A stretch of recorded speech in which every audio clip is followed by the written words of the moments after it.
I want to speak about the election that just took place in the United States. The results came in definitively just a few days ago, and for many people, there was a great sigh of relief and an interesting insight for many that they suddenly felt their shoulders relax, that they had been under a great amount of strain and stress, and they were getting the sinking feeling on election night that it was just going to continue for 4 more years, and where would we be after 4 more years? I don't mean to dismiss or to disregard or disrespect the people who were unhappy with the way the election went and were hoping to have the president continue. I just want to be able to talk about the following, which is I received many emails and texts and phone messages, Facebook messages, tweets, wherever you get messages now from people in a lot of different ways, who were involved in cults, who talked about how when they saw how the president in the office still operated and got so much of the country to fight with the other part of the country and to have this us versus them or them versus us mentality, and to not have what they said was the maturity of a statesman, but rather the immaturity of a child. And to be in a country where they didn't feel represented or heard or safe, and they truly wanted to feel rest assured that outside of their cult environment or their controlling relationship, that the rules that applied to the general population would also and should apply to the leadership, that people could question the leaders and would not have to worry about being immediately punished or banished for doing so, that it was okay to have a difference of opinion. As they saw our president having one person after the other be fired, one person after the other take the fall for him, one person after the other lie for him, one person after the other become more militant in order to please him. They felt that after leaving their cult and seeing what was happening within the United States, that they had not gone from being in a controlled kind of prison to being free, but instead felt that they had gone from out of the frying pan and into the fire. So, truth is, I'm not talking about politics. I'm not a politician. I'm really talking more about accountability and personality. I'm not talking about how the country is run, but rather the character of the person running it and how that makes a difference. There is something that a lot of people who have been very dismayed by have seen and have shared with me and many others about the hatred, the intolerance, how those feelings were emboldened during this last almost 4 years, and how people's primal selves, the release of their phobias and isms, the racism and anti-Semitism, etc., really were running rampant because they knew the person in charge would not only not care, at the very least, but might even be happy that he had stoked those fires so he could use it all to create more division. People who left cults also talked about the similarities with having a leader who just expects and demands unquestioning devotion and who expects that you will go along when they want to take credit for everything good, and they'll expect that you'll believe them when they blame everyone else for everything bad, where a leader feels entitled rather than empathetic, when a leader tantrums and people cower, where a leader creates infighting rather than helping people be inspired to be their better selves.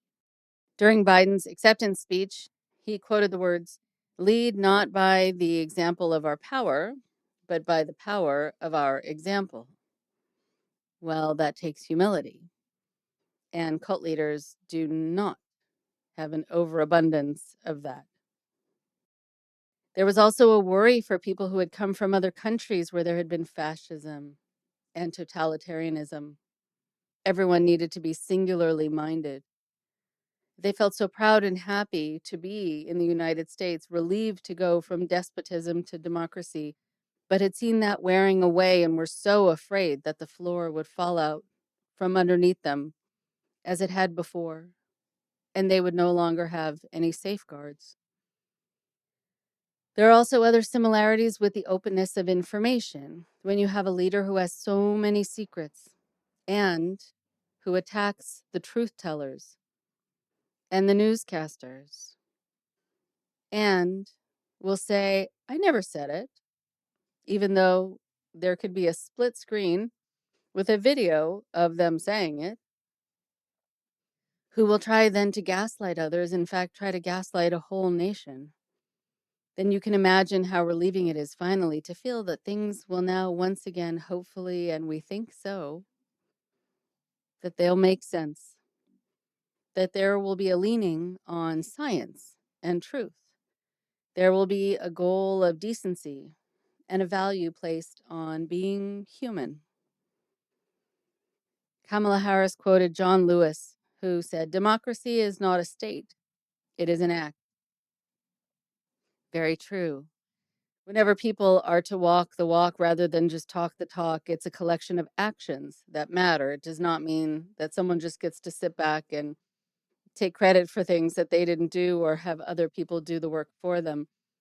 And the response so far to the coronavirus has been, in my opinion and many others, shameful, especially recently, putting people at risk by creating huge gatherings so that people can come to adore you and not seeming to care about your followers' physical safety. It reminds me actually of so many cult leaders and even the character in the movie Shrek, Lord Farquaad, who sends people into battle to basically feed his ego and says, some people will die, but that's a sacrifice I'm willing to make. So we will soon have a leader unlike a cult leader who we think and we have every reason to believe is kind and devoted to people, no matter if they like him or not, and who might even apologize when he feels he's done something wrong or has not done enough, and who also is not threatened by sharing the role and the power with a woman who is whip smart and unabashedly outspoken and draws people's attention. A cult leader would never tolerate sharing the stage with someone who might cause people to look away from them even for a moment. So again, while it's of course clear who I am talking about and referring to, I'm also really just talking about other issues and what I see as bigger issues. And back to this idea that many people gave a collective sigh who hadn't realized that they had felt imprisoned for years. It's extremely powerful and healing. There's kind of this sense like the parents have arrived back home and the kids who were put in charge for too long need to go play somewhere else. But we will also need to be reminded of the sobering reality that somebody with that sort of personality could not only be elected, but could be followed and listened to, could get under the skin of so many, could bring out the worst in people, and who could cause people to say things and do things and believe things just because the person in charge has given them permission to do so. And a leader who did not follow a moral or ethical code in his own personal, professional, or political life. And that for so many people who followed him and still do, that didn't matter. But I think it should have. It always should have.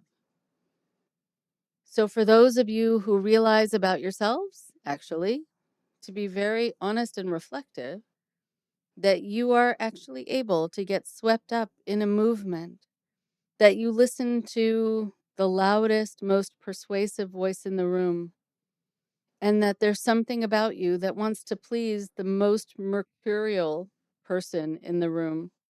That at the end of the day, you end up saying things and doing things that you may not have meant to that degree or may not have actually ever really said out loud, even if you thought them. But that you were able to be wound up to do all of this.